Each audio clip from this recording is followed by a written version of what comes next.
starts out, he's in some Russian prison for some reason. A group of operatives break him out for the big mission to catch the guy with the nuclear bomb. And then just about every special effect and fight scene imaginable happens in between. Yeah. That's pretty much the plot. There's a couple side plots. Simon Pegg is in it. He's the comic relief. He's the Hurt Locker guy. He's in it. I heard this was supposed to be his little, passing on. He's supposed to take over Mission Impossible from here, Tom Cruise. But I didn't get that at all. No, there was no obvious handoff like the Schwarzenegger to The Rock and stuff like that. Yeah. I get Dwayne Johnson now. Still, this thing had all the special effects. I love it. It is a plain old simple action movie. Yeah. It's got the basic, James Bond plot. Some guy gets a nuclear bomb, we've got to stop him. Add in a couple little things of how they're going to get the bad guy and stuff like that changed up. Yeah. One thing I really want to know is why all bad guys now have to be super ninjas. You like watch these movies like Commando and stuff. They just had to run and shoot. Now they got to be able to like backflip and jump and do all the. They have to be like parkour, hardcore. Yeah. It's like seriously, what happened to the cool? These are cool bad guys now, but being a super, being a henchman is not what it used to be. Yeah. Being a henchman was just looking tough. Now it's parkour awesomeness. But it's got all those running up and down buildings. A lot of some okay plots going on. Mostly I watched this for Simon Pegg, Jeremy Renner back and forth. They've got some fantastic dialogue together. They have a fun chemistry throughout the whole thing. Tom Straight Cruise, man and the comedian. Tom Cruise's acting is like everything he's ever done. Everything he's ever just done. Just does his little. That's his little signature move. Is I'm surprised.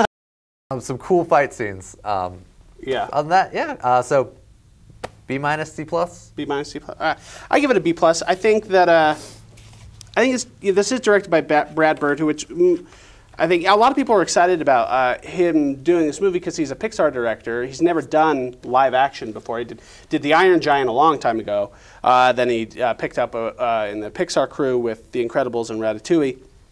And so it was interesting. What is he going to do with live action? Can he do it, first of all? And second of all, does he do it well? And I think he does. I think the plot is super simple, and the dialogue is pretty ridiculous. And the bad guy is almost Dr. Evil. Almost.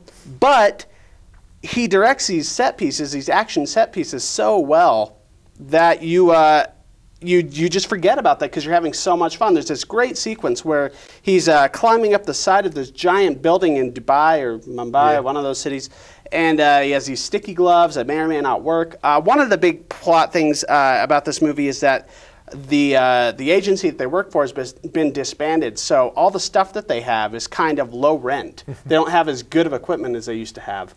So that kind of plays a joke throughout the whole thing, or an in-joke.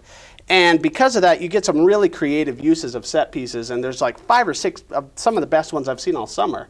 Other than that, the plot is pretty ridiculous, but it's just a good time. It's a good time in the theater, and I think it's sort of one of those movies that popcorn was made for. Yeah.